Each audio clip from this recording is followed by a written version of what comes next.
Hello fellow music lovers. Welcome to my channel. My name is Caeser Pink. Let your mama down. Let your mama down. Let your mama down. Baby, please. Today we're going to be looking at a video by the artist Sabrina Carpenter.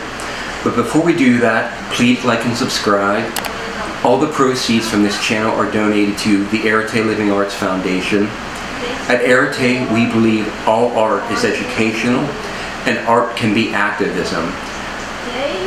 Almost all of the art we see on a daily basis is brought to you by a corporation, and it brings you a message that the corporations approve of. We believe artists, independent artists, should be supported so that they can bring a message that speaks to the concerns of the common man and woman. So if you would like to support us, and please do if you can join our Patreon page, or you can make a one-time donation via PayPal. Okay, let's begin here. A little bit about Sabrina Carpenter. She was born May 11th in 1999. She's an American singer, songwriter, and actress. She was born in Quakertown, Pennsylvania. That's not too far from where I am right now in the Pocono Mountains. She first gained prominence starring in the Disney Channel series Girl Meets World.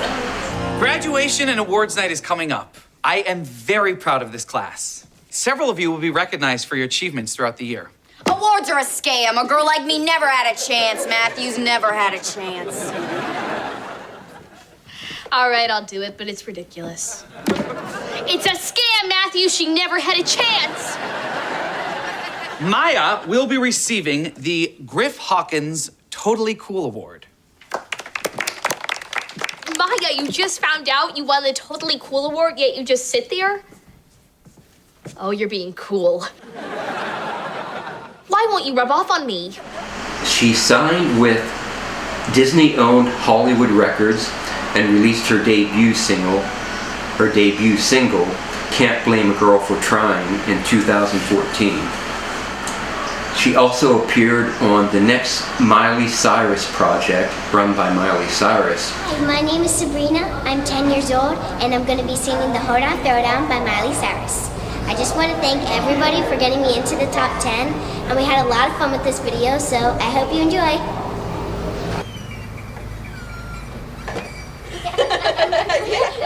I just learned this new dance, too.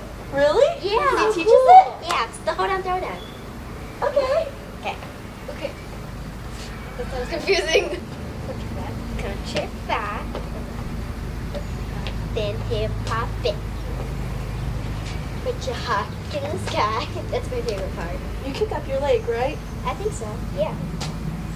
She has also appeared and starred in various movies, including Tall Girl 2, Work It, Emergency, Clouds, The Short History of the Long Road, and Adventures in Babysitting. Y'all know how we do. It's double true. What? Because if it's your first time, you gotta rhyme! Rhyme? Rap, Jenny. They want you to rap. See, but I can't rap. I'm a babysitter. Just say something. Anything. Just go. Be creative. Huh. Hello. My name is Jenny Parker. And these kids are my crew. We're in a lot of trouble, and I'm not sure what to do. See, it all started when our phones made a switch. Lola lied to the parents. She's been a real witch. Kids snuck out, the kitchen caught fire, the car got towed, all because she's a liar. Now it's interesting to me that she came up through the Disney network. Over the last 20 years, a lot of pop stars have done that. In fact, I wrote a song about the impact that the Disney Corporation has and the control they have over modern entertainment.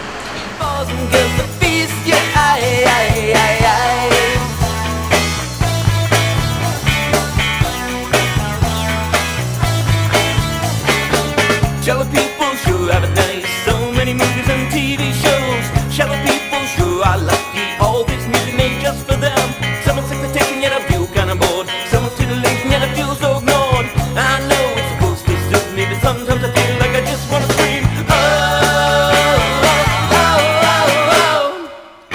I'm living in a Mickey Mouse world.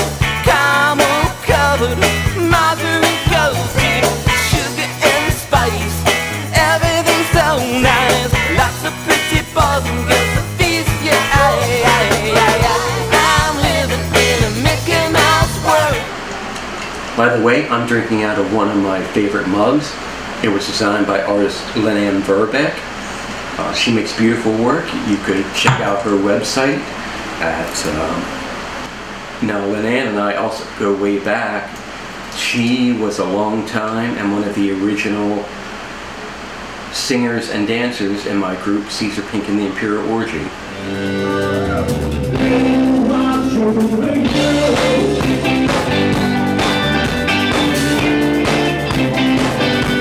Carpenter has co-written most of her songs, with sole lyric credits for 2 tracks on Emails I Can't Send. She has stated in interviews that she is the main songwriter on her songs. And now it's interesting, I just watched a video about that and about how the pop music business works, and it did talk specifically about this song. It's very interesting. Let's watch a minute of that. People are discussing the lyrics, and they are talking about them as if Sabrina Carpenter wrote these lyrics herself. Now, maybe Sabrina Carpenter wrote one line or changed a couple words or something. If you look at the songwriters on this, the songwriters are Amy Allen and Jack Antonoff. If you don't know those names, because many of you may not know those names, let's take a look at some of the other songs they've written. Let's begin with Amy Allen. As you can see here, the top song is the song Espresso. That was a massive hit. It's got 2.3 billion plays. Here's some other songs that Amy Allen was a writer or co-writer of: Without Me, Halsey, Adore You, Harry Styles, Greedy, Tate McRae, and so on and so forth. As I go down the list, you will recognize a lot of these songs if you know anything about pop songs. Just look at how many songs have 1 billion plays on here. Now next, let's look at Jack Antonoff, the other writer. Top song, Cruel Summer, Taylor Swift, 2.9 billion. And then there's another Taylor Swift, another Taylor Swift, another Taylor Swift. Then there's Please, Please, Please, Sabrina Carpenter from the last record. Kendrick Lamar, Taylor Swift and Post Malone, Taylor Swift, Lana Del Rey, and it just goes on and on and on. These are professional songwriters. When an artist like Sabrina Carpenter is doing a new record, after having a massive record that she did whenever it was, last year, she's presented hundreds of songs to choose from. Or when an artist like Sabrina Carpenter is doing a new record, they have their pick of the top songs from the biggest songwriters out there. They find all the songs, what are going to be the singles, they go in and record them, and they produce them. She's not playing anything on these records. These things are created by the producers. And then they figure out what the image is going to be for the video, for the record. And this stuff is all put together. And when I see people make videos on YouTube where they're talking about her lyrics, what this Manchild thing means, it's like, it doesn't mean anything. Every bit of this video has been meticulously crafted. They do storyboards, they do all this kind of stuff. They figure out what kind of outfits, what the vibe's going to be. The same thing with the album cover art. All of it is a completely calculated thing. Now, she is also an ambassador for the Ryan Seacrest Foundation and visited various children's hospitals on his behalf. With her single Smoke and Fire, Carpenter released merchandise with proceeds going to fire safety. A little bit about the song Manchild. Manchild has charted at #1 in Ireland Israel, the United Kingdom, and the United States,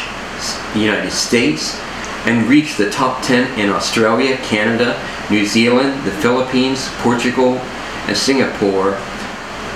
It says the song is a playful yet pointed commentary on immature behavior in relationships, particularly in the context of a male partner. This song uses the term manchild to describe someone who is emotionally stunted and unwilling to take responsibility for their actions, all while trying to project a sense of masculinity. It's a song about recognizing the patterns and playfully calling them out, not just in the ex-boyfriend, but in other men as well. So let's go ahead and watch a bit of this video. So here we have Manchild by Sabrina Carpenter.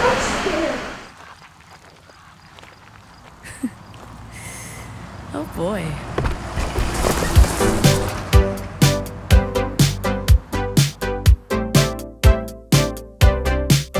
You said your phone was broken, just forgot to charge it. Whole outfit you're wearing, God, I hope it's ironic. Did you just say you're finished? Didn't know we started. It's all just so familiar, baby. What do you call it?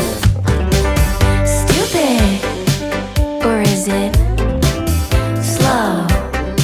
Maybe it's useless, but there's a cuter word for it. I know. Manchild,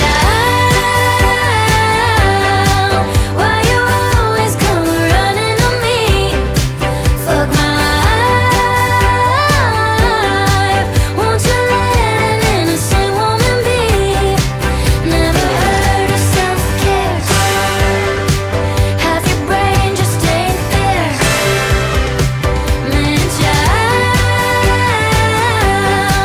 why you always come running, taking all my loving from me?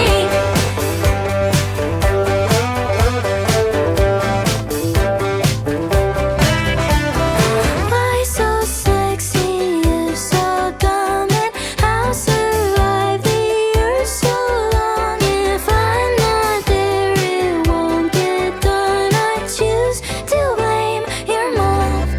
Manchild, why you always come running on me? Fuck my life. Won't you let an innocent woman be? Never heard of self-care. Half your brain just ain't there. Manchild. It's an interesting video. It says it's about being in relationship with men who are emotionally immature. But when I look at the video and the lyrics, it seems to be more about whether she's exploiting her own sexuality for profit.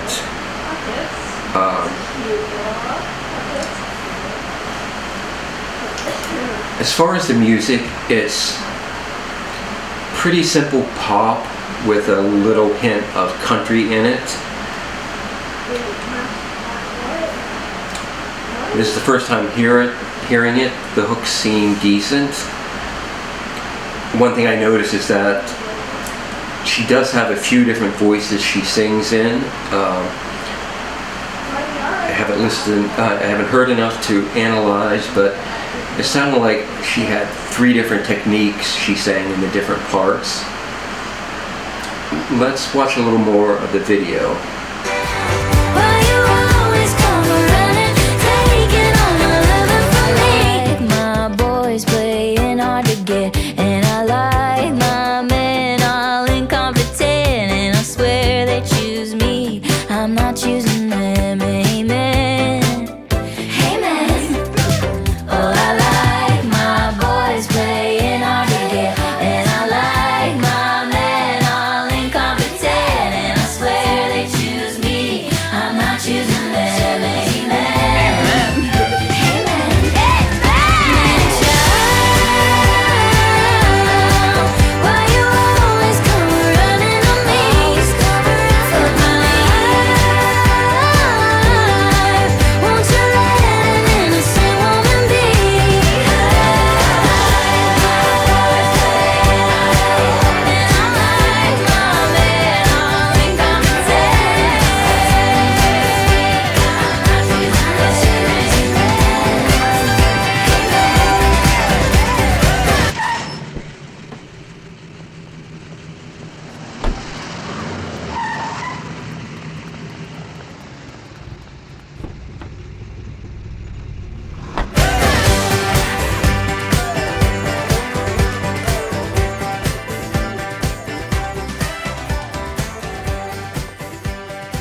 Well, the second half seemed to focus a little bit more on her relationships with immature men.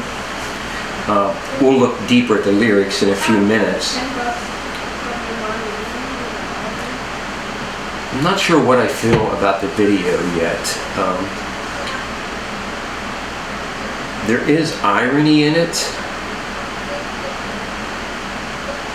and there's some fairly funny images. I like the one where she's in the car and like the middle-aged man is doing some kind of country music dance in the parking lot behind her.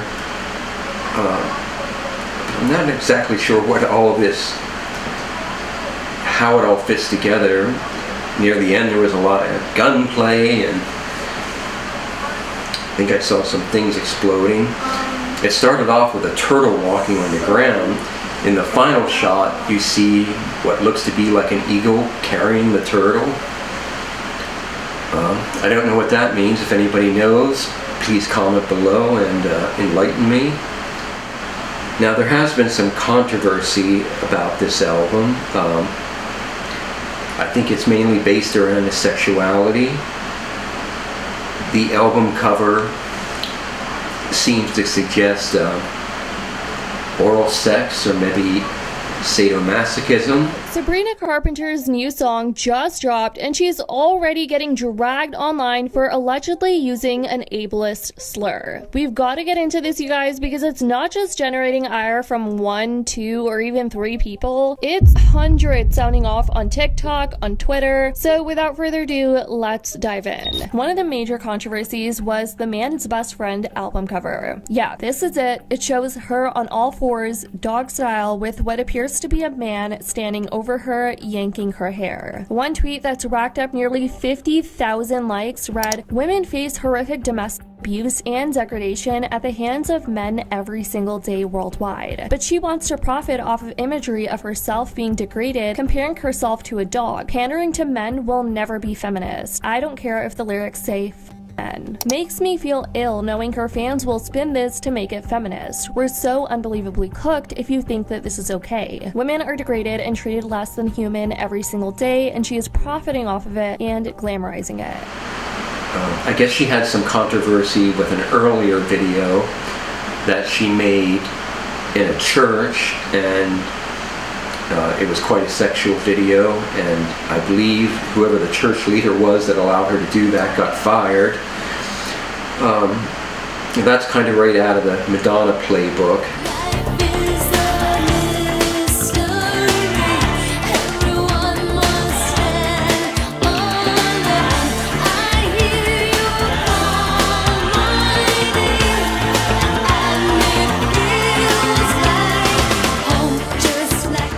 And, you know, it's, the people in the media are now so smart, and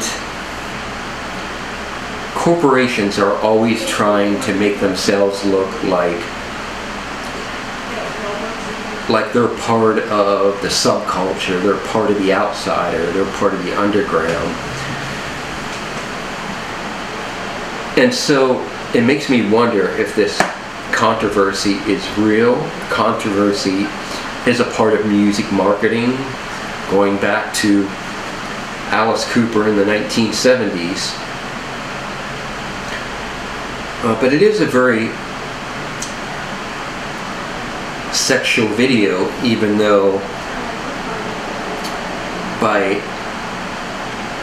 questioning the irony in the lyrics, it's almost could be seen as an excuse for it, especially in context of her other videos, in the context of the album cover, other promotional materials. The question of sex in pop music, sex being used to sell pop music, is quite interesting to me. And people ask me about that. Not much, but some of my music deals with seduction and sex. I remember I was interviewed by a Christian preacher for some newspaper or magazine, and he asked about this, and I talked about the context and who the music's meant for. Now with Sabrina Carpenter, who is her audience? To me it seems like a teenage or even a tween audience that this is meant for. I could be wrong. Please let me know what you think. So in that case, why so much sexuality? And the context is also, is the overall song shallow? Is it hedonistic? Or is there a bigger message in there? You know, when I was being interviewed by this Christian journalist, I made the argument that in our case, a lot of times when we deal with sexual issues, it has to do with a larger idea, often having to do with spirituality and the way that our sexuality and sexual identity plays into our personal spiritual life. Oh, that's what I already have. Mine's just colored. But then sometimes it's just fun. Now, I personally am not against sexual imagery being used in music. I love Prince. He has a concert with the dancer Cat. That is amazing. But it's possible for there to be too much of a good thing. And it also can start to look cheap if it's not done in a somewhat classy way. Joni Mitchell talked about this. She said every pop star is a burlesque show. And if you think about it, it seems true. Like all the R&B singers, their videos, their style of dress, it looks like burlesque, it looks like strippers. So to me personally, as a man, I am turned off by it, I'm numb to it. There's just, you see so much of it that it's not sexy anymore. Now the French historian Michael Foucault, if I pronounce that wrong, yes, I'm an idiot. His argument is that sex must be hidden and it must be oppressed because capitalism depends on titillation. We all know the old adage, sex sells. But if sex was open and not oppressed, you would not have the power of the titillation that it has. And sex is really in everything, in music, in commercials, in movies and television. But it's an interesting dynamic, the idea that it must be withheld so that it can be used as a marketing tool. And a lot of these female artists are definitely using their sexuality as a marketing tool. I mean, expressing your sexuality can be liberating. I've noticed with these Disney girls, you know, they start out innocent, young, and then they seem to reach an age where they become very sexual, like overly sexual. You know, the girl, I can't think of her name now, swinging naked on the wrecking ball, Miley Cyrus. But, you know, and then after a couple years, they seem to get over that and become a little bit more modest. But it does seem ironic to me that Disney is the corporation behind all this super sexual material, and especially, you know, when they come out young, they're they're marketed for this very young audience, and then a couple years later they're being super sexual. I'm not sure what lesson that gives to the young listeners. But let's look at the lyrics. Oh boy, you said your phone was broken, just forgot to charge it. The whole outfit you're wearing, God, I hope it's ironic. Now at this point, she's wearing these short shorts that, you know, show half of her ass. It's very revealing. But what is the answer there? Does she mean it as ironic? That's why I think the context is the key to answering that. Is she sexual all the time in other videos, in her album covers and promotional material? Or was it just this song because she wanted to make a point about that? It continues, did you just say you're finished? Didn't know we started. It's all just so familiar. Baby, what do you call it? Stupid? Or is it slow? Useless? Or maybe it's useless? But there's a cuter word for it. I know. Manchild, why do you always come running to me? Fuck my life. Won't you let an innocent woman be? Never heard of self-care? Half your brain just ain't there. Manchild, why you always come running, taking all my love from me?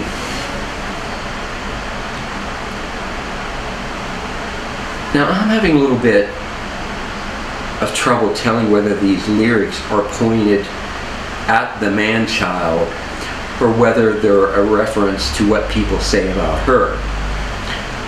The second verse is, why so sexy if so dumb?